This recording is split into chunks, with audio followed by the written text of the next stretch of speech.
Solar power is absolutely booming right now. I mean, from panels on our roofs to these massive solar farms stretching for miles, it's become this huge cornerstone of our clean energy future.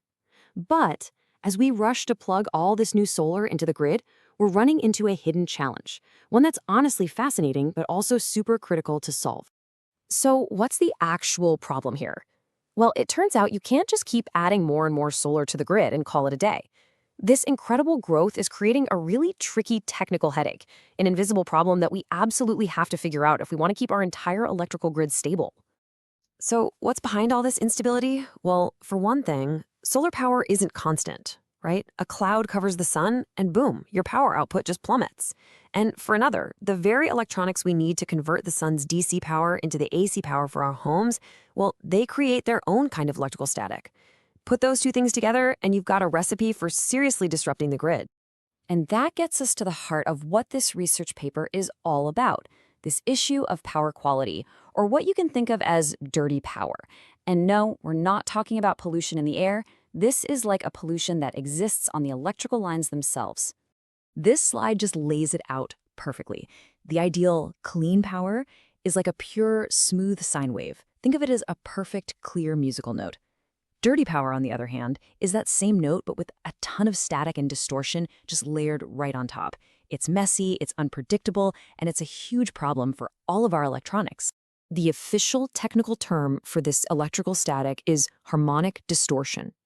It's basically pollution on the power grid. And here's the crazy part. It's an unavoidable side effect of the very converters we need to connect solar panels to the grid in the first place. And let me be clear, this is not some minor annoyance. This dirty power causes real-world damage. You're talking about equipment overheating, the lifespan of your expensive electronics getting cut short, energy getting wasted, which costs us all more money, and in the absolute worst-case scenario, it can even help trigger blackouts. We have to clean it up, period. So how do we fight back against this invisible problem? Well, this is where the research we're looking at introduces a hero. A really powerful piece of technology designed to be the grid's guardian, cleaning up all that dirty power before it has a chance to do any damage. It's called a Unified Power Flow Controller, or UPFC for short. But really, just think of it as a super intelligent gatekeeper or a very sophisticated traffic cop for the power grid. It sits right there on the line, it analyzes the electricity flowing through it in real time, and it actively injects tiny corrections to cancel out the noise and stabilize everything. And you can see here where this thing fits in. They don't just stick it anywhere. It's placed strategically, right in between the solar farm and the main grid. It becomes this critical link in the chain, inspecting all the power that flows through it and making sure that only clean, stable energy gets to our homes and businesses. But here's where it gets really cool. The team behind this paper didn't just use a standard UPFC. No, they gave it a much smarter brain, one that's built on two key innovations that make it incredibly fast and way more adaptable. So what's the secret sauce here? The researchers developed this intelligent dual-mode control system. What that means is the UPFC isn't just blindly following one set of rules. It can instantly switch its entire strategy based on what the grid needs, millisecond by millisecond. Let me break down how this adaptive brain actually works. It's kind of like the suspension in a high-tech car. During normal, steady conditions, cruising on the highway, it uses a really robust and efficient system called sliding mode control.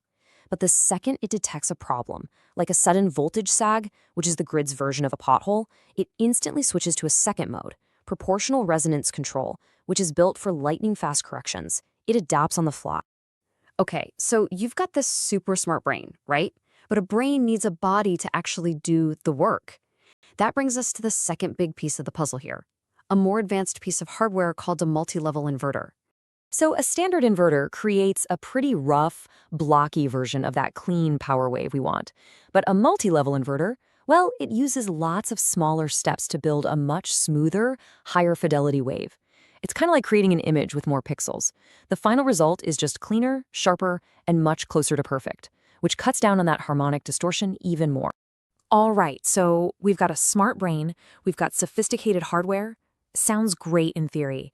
But the big question is, does it actually work? To find out, the researchers put their system through its paces in a really demanding virtual test. And get this, they didn't have to go out and build some massive, expensive power plant to prove it. Instead, they created this incredibly accurate digital twin of the whole system using simulation software. This let them throw all kinds of nasty problems at their virtual UPFC to see how it would perform under extreme stress. So, for one of their biggest tests, they simulated one of the most common and difficult problems for grid operators: a sudden, massive drop in solar power. Exactly what happens when a big, dark cloud rolls over a solar farm. And the results? Well, they're pretty amazing. This top green line shows the system's voltage, and the bottom red one is the current. Just look at how smooth and controlled they stay. Even when the incoming solar power is going totally haywire, the output from the UPFC remains incredibly stable. It's doing its job in real time. And right here, this is the why. This graph shows the power from the solar panels just taking an absolute nosedive as that virtual cloud moves in. But because that UPFC is on the job, that massive fluctuation doesn't send a shockwave of instability through the grid. The Guardian is holding the line. So what's the bottom line? The simulations were a massive success. The conclusion was crystal clear. This new system, with its smart controller and advanced hardware, is incredibly effective. It's a robust solution that keeps the power clean and the grid stable, even when the sun decides not to cooperate. Okay, so let's zoom back out for a minute. All this complex engineering is great, but what does it really mean for the bigger picture? Why does solving this dirty power problem actually matter so much? Well, when you boil it all down, this kind of technology matters because it helps solve solar power's growing pains. It means we can safely add way more renewable energy to the grid without making it unstable. It makes the entire system more reliable, more efficient, and it protects all of our sensitive, expensive electronics from the damaging effects of poor power quality. It's a win-win-win. And hey, you don't have to just take my word for it. The researchers themselves summed it up perfectly. They concluded their design is, and I'm quoting here, a robust and efficient solution for enhancing power and PV grid-tied systems. I mean, that's a direct confirmation of just how successful this was. So this all leaves me with one final thought. Solving the problem of power quality is a huge, huge step forward. But it really makes you wonder, as our energy systems get smarter and more complex, what other invisible challenges are just waiting for us out there? And what new kinds of guardians are we going to need to